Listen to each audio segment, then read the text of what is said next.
हम कुछ डेफिनेशंस देखते हैं स्टैटिस्टिकल डिस्ट्रीब्यूशन के मुतालिक, उसके बाद हम जाके देखेंगे कि कैसे हमारा स्टैटिस्टिकल क्लासिफायर जो है वो काम कर रहा है।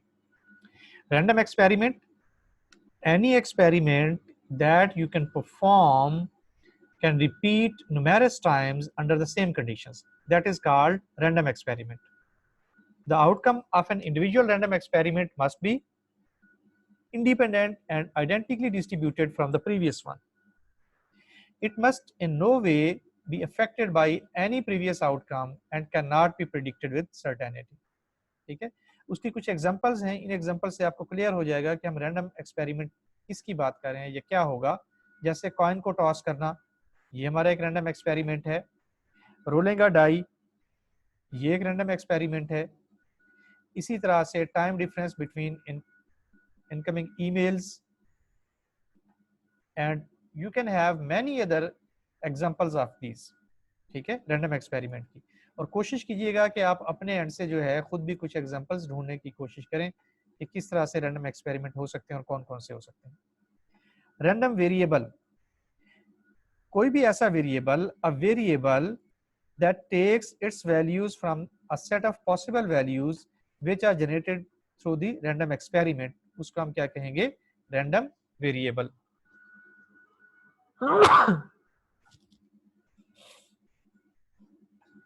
मसलन ये देखें कि अगर हमने कॉइन को टॉस किया है तो कॉइन के टॉस करने के दो पॉसिबल हमारे पास आउटकम्स हो सकते हैं, हेड एंड टेल। तो कोई भी वेरिएबल जो कि इसके किसी आउटकम को रिप्रेजेंट करेगा उसको हम कहेंगे that is a random variable over this random experiment. ठीक इसी तरह से डाई को रोल करने का है हमारे पास, तो variable over this set would be known as random variable, a variable over this set would be known as random variable, and so on. तो अब आप मुझे मैसेज करके सिर्फ ये बताएं कि आपको रैंडम एक्सपेरिमेंट और रैंडम वेरिएबल ये दो चीजें समझ आ गई। Okay, good. Next we see that what is a statistical distribution. The distribution of a random variable refers to its outcome when a random experiment is performed n times or multiple times। यानी जब हम किसी random experiment को multiple time perform करें और जो उसकी outcomes आए, उन आउटकम्स को अगर हम प्लॉट पे ड्रा करके देखें तो जो शक्ल बनेगी उसको हम कहेंगे that is a distribution of that random experiment, outcome of that random experiment. मिसाल के तौर पे यहाँ पे हमने एक ग्राफ ड्रा किया हुआ है। इस ग्राफ में वाई एक्सिस पे नंबर ऑफ स्टूडेंट्स हैं, एक्स एक्सिस के ऊपर उनके मार्क्स हैं जो उन्होंने अचीव किए हैं किसी भी एक पर्टिकुलर टेस्ट के दौरान। So we can see that 35 marks एक बच्चे ने लिए हैं, 45 मार्क्स जो हैं वो दो बच्चों ने लिए हैं, 55 मार्क्स 5 बच्चों ने लिए हैं, 65 मार्क्स 6 बच्चों ने लिए हैं, और इसी तरह से आप यहाँ पे आए तो 75 marks have been achieved by 5 students and 85 marks have been achieved by 2 students, and then one student has taken 95 marks। ठीक, तो हमारा रैंडम एक्सपेरिमेंट क्या था, बच्चों का मार्किंग करना, और हमें पता था कि उस मार्किंग की रेंज क्या है 0 से लेकर 100 तक। सो 0 से लेकर 100 तक तमाम वैल्यूज हमारी that would be a sample space, a population. ठीक, और कोई भी वेरिएबल जो बच्चों के मार्क्स को रिप्रेजेंट करे that would be known as a random variable, right. Marks, और of course marks belongs to your set of marks that is equal to, for example, 0 1 2 3 up to 100। so any variable defined over this set is known as random variable। Random variable और simple variable में basic difference ये होता है कि random variable का आपको पता होता है कि इसके पॉसिबल आउटकम्स क्या हैं और क्या जवाब आएगा, जबकि सिंपल वेरिएबल के बारे में आपको पता नहीं होता कि इसका जवाब क्या आ सकता है। Random variable is taken over the random experiment, जबकि सिंपल वेरिएबल का रैंडम एक्सपेरिमेंट के साथ कोई ताल्लुक नहीं होता। Is this slide clear to you people? जी, message me and let me no.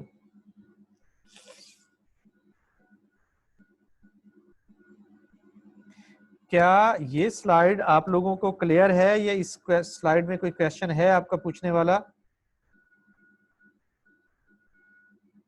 Nobody is replying. Okay, good. Then we look at few more definitions. One is population. What is a population? It may refer to an entire group of people, objects, events, or things about which we are conducting our study. यानी जिस चीज के मुतालिक हम study कर रहे हो तो उस चीज के तमाम पॉसिबल जो एलिमेंट्स होंगे, तमाम पॉसिबल जो मेंबर्स होंगे, that would form a population. It is known as a sample space. ठीक है, मिसाल के तौर पे हम बात करते हैं कि जब हमने डाई को रोल करना है तो डाई को रोल करने के पॉसिबल आउटकम्स क्या हो सकते हैं? 1 2 3 4 5 एंड 6।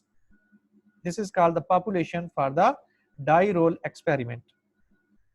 इसी तरह से अगर हम ये देखें कि हमने एक टीचर सेलेक्ट करना है, ये दो टीचर सेलेक्ट करने हैं कंप्यूटर साइंस के डिपार्टमेंट में से, तो पॉसिबल उसके आउटकम्स क्या हो सकते हैं? सारे teachers, teacher A, teacher B, teacher C and so on. What is a sample? Any subset of population that we used in our actual study is called the sample. जैसे die roll में से हमने subset लिया 3 4 और यहाँ पे computer science department की faculty से हमने सबसेट लिया doctor Sajid Iqbal and doctor Minhaj Ahmad. ठीक, तो एनी सबसेट, और हमें पता है कि 2 रेज़ पावर n सबसेट होते हैं किसी भी सेट के जिसमें n एलिमेंट्स हों। So is this slide clear? Good. Now we see what is the probability distribution. It is a mathematical function that gives the probabilities of occurrence of different possible outcomes for an experiment. मिसाल के तौर पे आप die को ही role करें और आपने 4 दफ़ा रोल किया, तो अब हम ये देखेंगे कि 1 कितनी टाइम आया, 2 कितने टाइम आया, 3 कितने टाइम आया, 4 कितने टाइम आया, 6 कितने टाइम आया। तो ये आउटकम्स थे डाई को रोल करने के। सो कोई भी फंक्शन जो आपको ये बताए कि रैंडम एक्सपेरिमेंट में हर पॉसिबल आउटकम की फ्रीक्वेंसी क्या है, that is a probability distribution function. It is a mathematical function that has a sample space as its input and gives a probability as output. मिसाल के तौर पे अगर हमारे पास एक डाई हो और उसको हम रोल करें तो आप देख सकते हैं कि हर नंबर के आने की प्रोबेबिलिटी इक्वल है। So this is the probability distribution of 6 marks. लेकिन अगर हम यहाँ पे दूसरे केस में देखें, जब हम दो डाइज को रोल करें तो अब हमारे पास जो सैंपल साइज है वो बढ़ गया, वैल्यूज 2 से लेकर 12 तक हमारे पास आ सकती हैं। ठीक, और उनकी प्रोबेबिलिटीज डिफर कर गई। इसी तरह से हम 3 रोल्स को डाई करने की कोशिश करें तो उनकी प्रोबेबिलिटीज भी हम देख सकते हैं। ठीक, और 4 को आप प्रोसेस करें तो उसकी प्रोबेबिलिटीज भी। ठीक, तो यहाँ हमने 4 एक्सपेरिमेंट्स परफॉर्म किए हैं, डाई 1 के लिए, डाई 2 डाइज के लिए, 3 डाइज के लिए, 4 डाइज के लिए। ठीक है, और आई सजेस्ट यू कि 3 डाइज और 4 डाइज के लिए आप जरा खुद वर्कआउट करें। एक बात। दूसरी बात ये कि यहाँ पे आप देखें, जब हमने फर्स्ट डाई के लिए ऑपरेशन परफॉर्म किया तो हर एक की प्रोबेबिलिटी बराबर बराबर आई है, 0.16 0.16। ठीक, और तमाम प्रोबेबिलिटीज को अगर हम ऐड करें जो कि 6 प्रोबेबिलिटीज होंगी, 1 फॉर ईच नंबर, तो that would sum up to 1। आप जरा इसको वर्कआउट कीजिएगा पेपर के ऊपर खुद लेक्चर के बाद कि इसके लिए प्रोबेबिलिटीज कैसे निकालेंगे।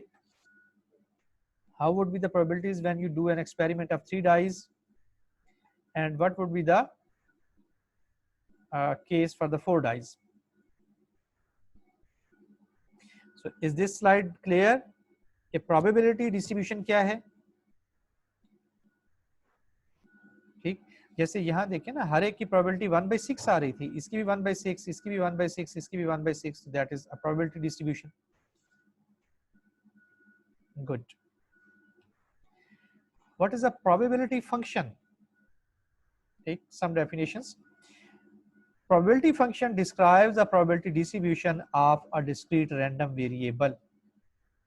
ठीक है, मसलन कोई तो फंक्शन होगा ना जो ये बताएगा, अगर हम इस फिगर को देखें तो ये फिगर हमें ये बता रही है कि आप अगर दो डाइज ले लें और दो डाइज को रोल करें तो पॉसिबिलिटी है उस पर दो वैल्यू आ जाए, इस पे एक, इस पे एक, या ये पॉसिबिलिटी है कि इस पे एक, इस पे दो हो, या इस पे दो और इस पे एक हो। तो इस तरह ये सारी पॉसिबिलिटीज हमने निकाल के लिख ली। तो ये जो पॉसिबिलिटीज निकली है किसी तरीके से तो निकली होंगी, उस तरीके को हम फंक्शन कहते हैं, और उस फंक्शन को हम कहते हैं that is a probability distribution function. What is the probability mass function? Probability mass function, the probability of a particular outcome of a random experiment is known as probability mass function। मिसाल के तौर पे हम ये देखें कि अगर हम प्रोबेबिलिटी x हमारा रैंडम वेरिएबल है जो इसको डिनोट कर है, ठीक है, outcomes of this numbers. Outcome क्या हो सकते हैं हमारे पास? 2 हो सकता है, 3 हो सकता है, 4, 5 अप टू 12, कुछ भी हो सकता है। सो अगर मैं x की वैल्यू फिक्स कर दूं 3, तो मेरे पास प्रोबेबिलिटी क्या आती है? That is 2/36। 36 टोटल आउटकम्स है, ठीक है, उसमें से दो ऐसे हैं जो मेरा मिलके 3 बनाते हैं, तो 2/36 is the probability of x is equal to 3। ठीक है, आप अगर इसी को मजीद जनरलाइज करें, आप देख सकते हैं कि probability x is equal to 2 is 1/36, probability x is equal to 3 is equal to 2/36, probability x is equal to 4 is equal to 3/36, and so on.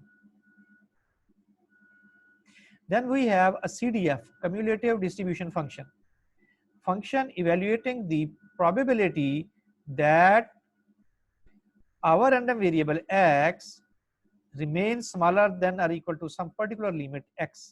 उसको हम क्या कहेंगे? ये हमारा CDF है, PMF और CDF, ठीक है, या CMF भी आप इसको कह लें। एग्जाम्पल क्या है उसकी? Probability x less than equal to 6।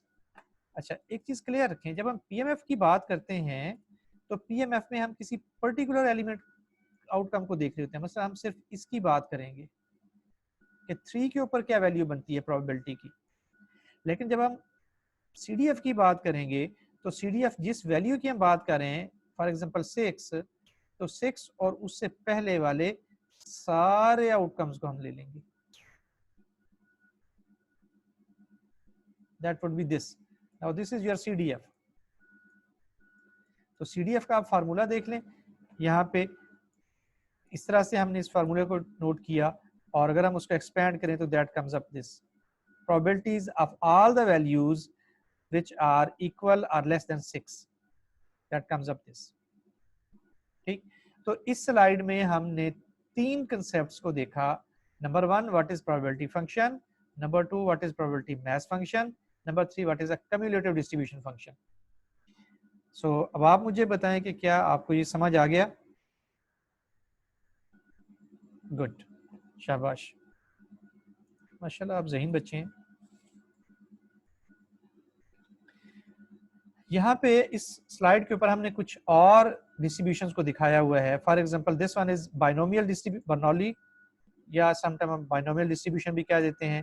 This is Poisson distribution and this is binomial.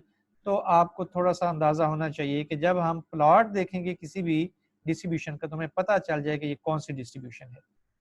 There are a number of distributions exists that we study in the statistics, you can find a list over here. I would recommend कि आप इस link पे जाएं और जाके जरा एक दफ़ा सबके नाम पढ़ लें ताकि आपको अंदाज़ा हो जाए कि कौन कौन सी प्रोबेबिलिटी डिस्ट्रीब्यूशन हमारे पास एग्जिस्ट करती हैं। जी, is this slide clear?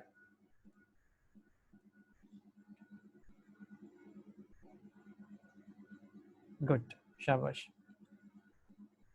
Now we come here.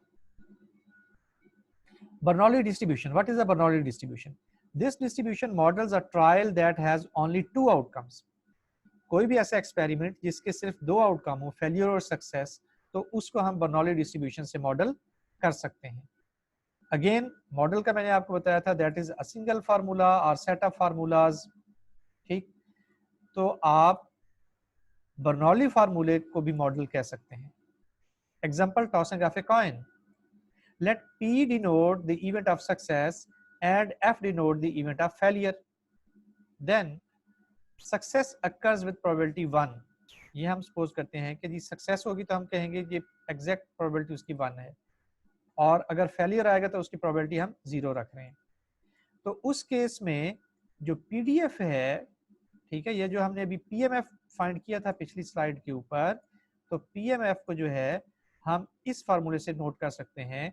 For the distribution which is Bernoulli, P of x multiplied 1 minus 1 P of x.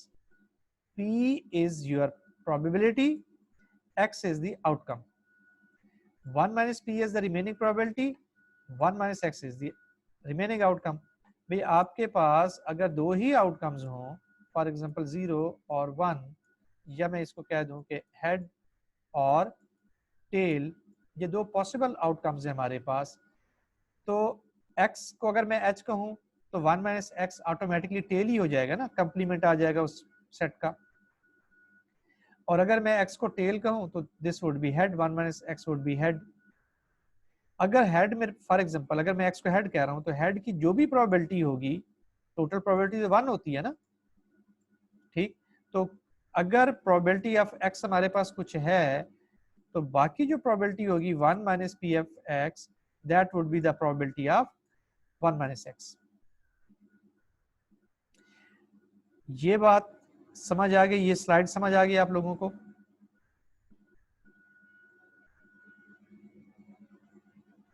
Good, शाबाश. तो इस फार्मूले को आपने जहन में रखना है, आगे हम इसका यूज करेंगे. Results of tossing a coin that could be head and tail. Random variable x could be 1 and 0. तो बर्नौली ट्रायल में या बर्नौली एक्सपेरिमेंट के अंदर x1 उस वक्त होगा जब आपका सक्सेस आएगी. ठीक है, हम इसको इस फार्मूले से रिप्रेजेंट कर सकते हैं. ठीक, कैसे हम रिप्रेजेंट करेंगे? P0 probability of coming of head, for example that is 0.5, और x के आपके पास 1, यू विल पुट हियर 1. यहाँ पे प्रोबेबिलिटी कितनी होगी टेल की? 0.5, 1 minus x, 0 would be here. ठीक, तो बेसिकली आपके पास आ जाएगा दिस, P0 ही आ जाएगा. सैंपल्स, ये हमने कल देखा था कि x डेटा सेट है हमारे पास. ठीक, इस डेटा सेट को हमने इस तरह से नोट किया था कि हमारे पास जो सैंपल इंस्टांसेस हैं दैट रेंजेस फ्रॉम t बराबर 1 टू n. आप में से किसी को याद है कि कल जो हमने डेटा सेट देखा था उसमें कितने इंस्टांसेस थे? जी, हाउ मेनी? 2498. Very good. ठीक है, तो ये फार्मूला वही कल वाली स्लाइड से ही आ रहा है, कोई नया फार्मूला नहीं है. ठीक, ओके. अच्छा, अब हम ये देखते हैं कि ट्रेनिंग कैसे होगी. This is very interesting. Probability is equal to number of heads divided by number of tosses. Tosses का मतलब है आपने एक्सपेरिमेंट को कितनी दफा परफॉर्म किया और कितनी दफा आपके पास सक्सेस आई, तो ये आपकी एस्टिमेशन हो गई, एक किस्म की ट्रेनिंग हो गई. ठीक, and that is given by this formula. n is the total number of tosses and this xt, this is number of heads basically. ठीक है, तो तमाम नंबर ऑफ हेड्स को लेके सम अप करें और n से डिवाइड कर दें, it will give you the estimation. और प्रेडिक्शन कैसे करेंगे? प्रेडिक्शन ऑफ नेक्स्ट टॉस, कि अगर हमारे पास प्रोबेबिलिटी 1/2 से ज्यादा हो तो टेल, तो हेड होगा, अदरवाइज टेल. क्योंकि इसकी जो वैल्यू निकल रही है ये आपके पास 1/2 या इससे ज्यादा निकलेगी.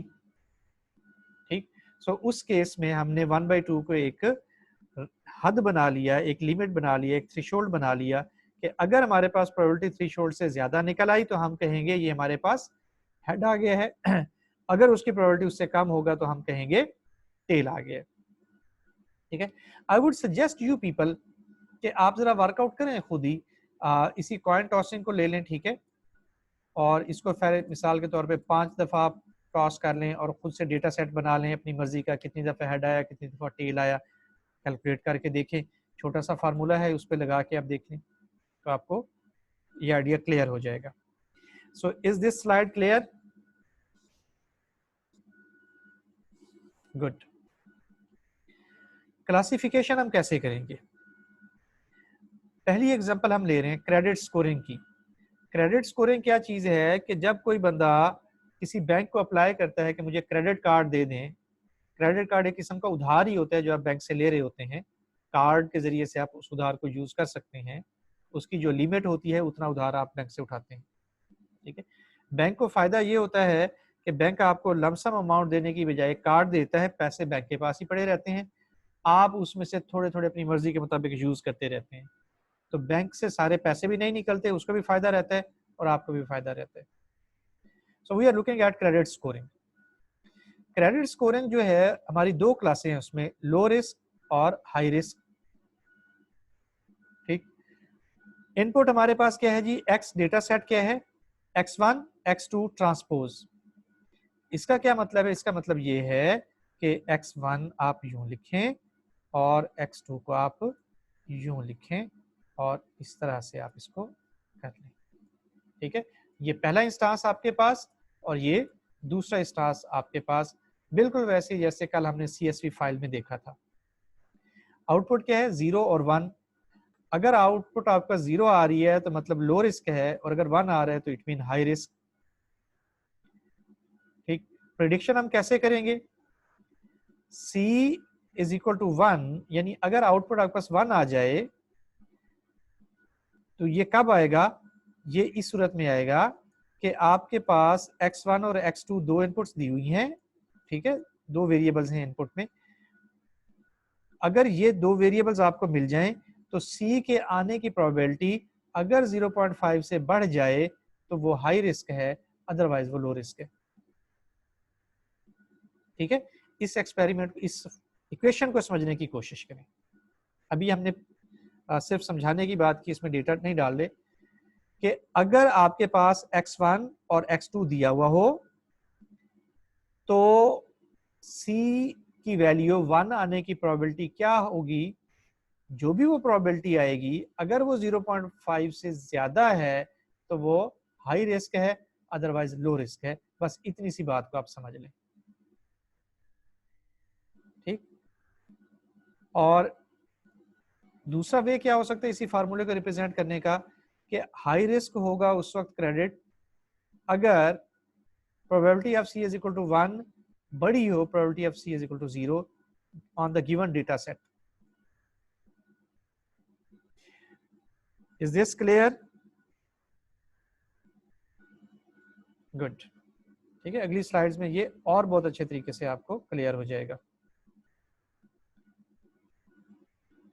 अच्छा, अब हम यहाँ पे कुछ चीजें देखते हैं। हमारे पास एक फार्मूला है, पहले तो हम इस फार्मूले को थोड़ा सा समझ लेते हैं। What is a likelihood? ये फार्मूला है probability of H given E is equal to probability of E given H into probability of H divided by probability of E। अब हम देखते हैं कि ये टर्म्स हैं क्या। पहली चीज है जी, हम प्रायर को देखते हैं। प्रायर क्या चीज है, how probable was our hypothesis before observing the evidence. यानी नई चीज को देखने से पहले हमारे पास प्रायर कॉन्फिडेंस कितना था किसी भी चीज के मुतालिक, जो भी हम डिसीजन लेने जा रहे हैं। लाइकलीहुड क्या है, how probable is the evidence given that our hypothesis is true. This is evidence E और ये हाइपोथेसिस। एविडेंस क्या होगी, नया डेटा, और ये क्लास आप समझ लें कि क्लासेस की प्रोबेबिलिटी क्या थी, और क्लासें आपको दी हुई हूं तो नए डेटा की प्रोबेबिलिटी क्या है, और probability of total probability of new data without considering the classes वो क्या है, और इससे आपको ये पता चल जाएगा कि प्रोबेबिलिटी अगर डेटा दिया गया हो तो फिर नई क्लास होने की प्रोबेबिलिटी क्या होगी। आप इसको यूं समझ सकते हैं। अगर ये वाली बात क्लियर नहीं हो रही तो कोई बात नहीं, अगली हम इनको देखेंगे तो मजीद समझ आ जाएगा। हमें यहाँ पे सिर्फ ये समझने की जरूरत है कि लाइकलीहुड इसको कहेंगे हम, ठीक, प्रायर हमारा ये वाली टर्म होगी, और नीचे वाली टर्म जो है ये हमारी मार्जिनल है, और इसको हम कहेंगे पोस्टीरियर। अब हम यहाँ पे आते हैं, इसको देखते हैं। लाइकलीहुड क्या बता रहा है, the probability of B being true given A is true, यानी ए आपके पास आ गया है तो अब बी के ट्रू होने की प्रोबेबिलिटी क्या है, into probability of A divided by probability of B. तो इससे हमें पता चलेगा कि अगर प्रोबेबिलिटी ऑफ बी आपके पास मौजूद हो तो फिर ए की प्रोबेबिलिटी क्या है, दैट इज द पोस्टीरियर। और ये और बहुत अच्छा क्लियर हो जाएगा आपको इस एग्जांपल से। प्रोबेबिलिटी ऑफ कैंसर, हमारे पास बहुत सारे पेशेंट्स हैं, उनमें कैंसर की प्रोबेबिलिटी क्या है, कितने लोगों को कैंसर है, कितनों को नहीं है, डेटा हमें दिया हुआ है मिसाल के तौर पे। प्रोबेबिलिटी ऑफ पॉजिटिव होने के क्या है, ठीक है। अब इसको यूं ध्यान में रखें कि किसी ने आपको बता दिया कि जी कैंसर के पेशेंट्स कितने हैं और जो रिपोर्ट आई है उसमें पॉजिटिव कितने हैं, ये दोनों डिफरेंट चीजें हैं, ठीक। पॉजिटिव और कैंसर, इसको आप ध्यान में रखें। ये वाली टर्म क्या बता रही है, जो कि लाइकलीहुड है, ये बता रही है कि किसी बंदे को कैंसर है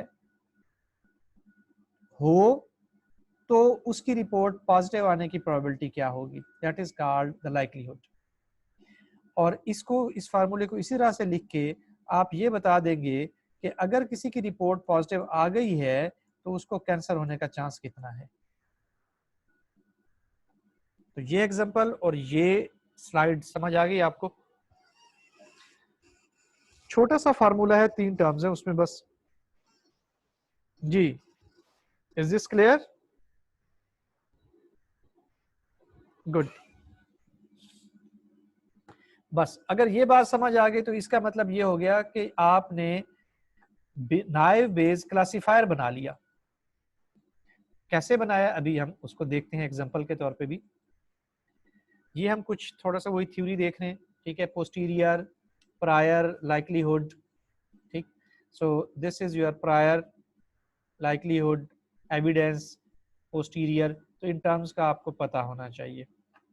यहाँ पे हम ये बता रहे हैं कि probability of class is equal to 0 plus probability of class is equal to 1, that would be 1।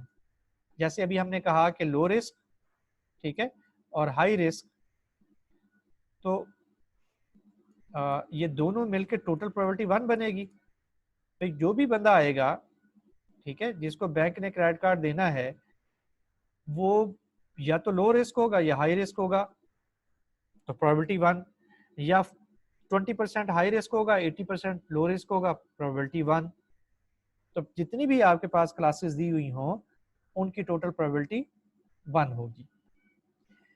Probability of x, evidence की प्रोबेबिलिटी कैसे निकालेंगे?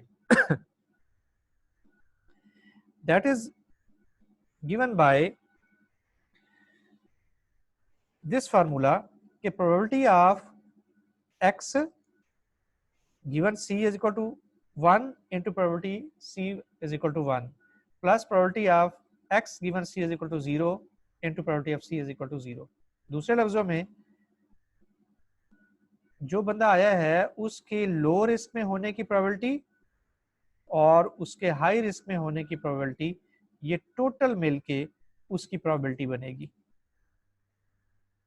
ठीक है।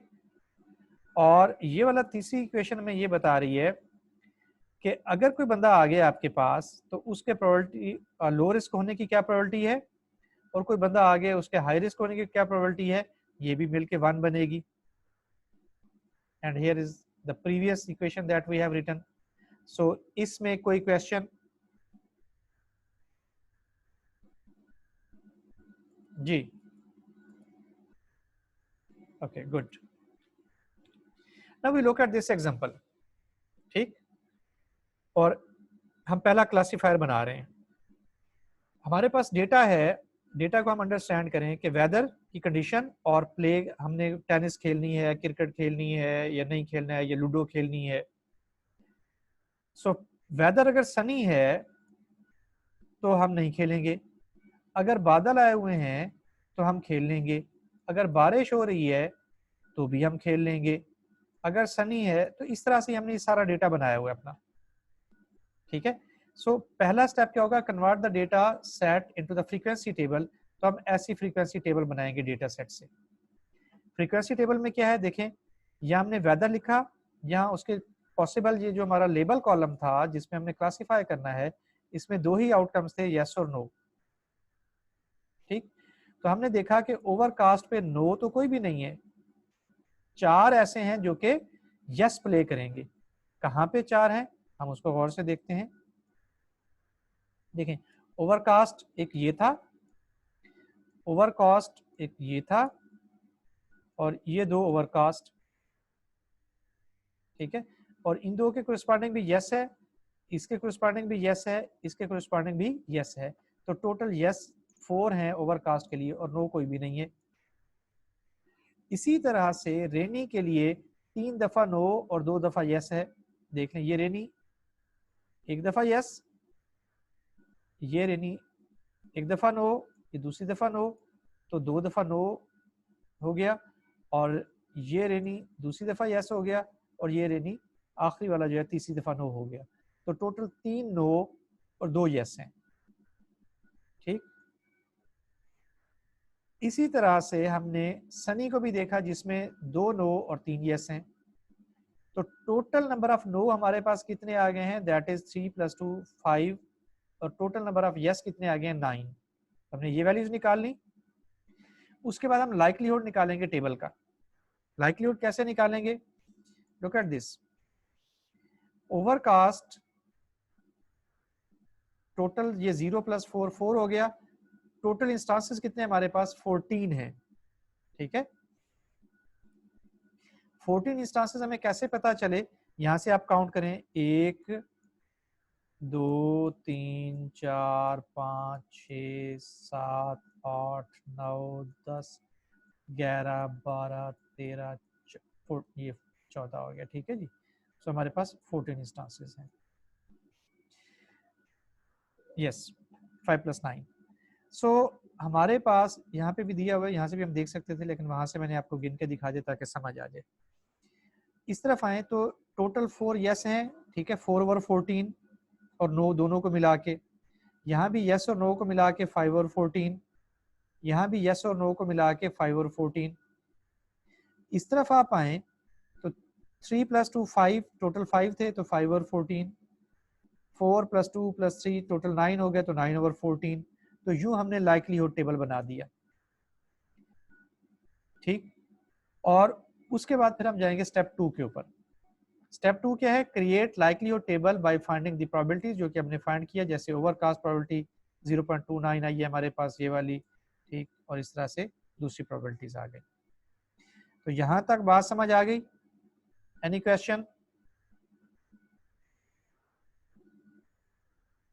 Okay, that's good. Step 3, we will use Naive-Bayes equation to calculate the posterior probability for each class. The class with highest posterior probability is the outcome of our prediction. ठीक, ये इस चीजों को ध्यान में रखें। Let we solve one problem. Player will play if weather is sunny. अगर आपको कोई बता दे कि weather sunny है तो क्या player play करेगा या नहीं करेगा? Is this statement correct? हम इसको देखते हैं। हमारे पास ये फार्मूला है। ठीक, this is likelihood, this is prior, this is evidence, this is posterior.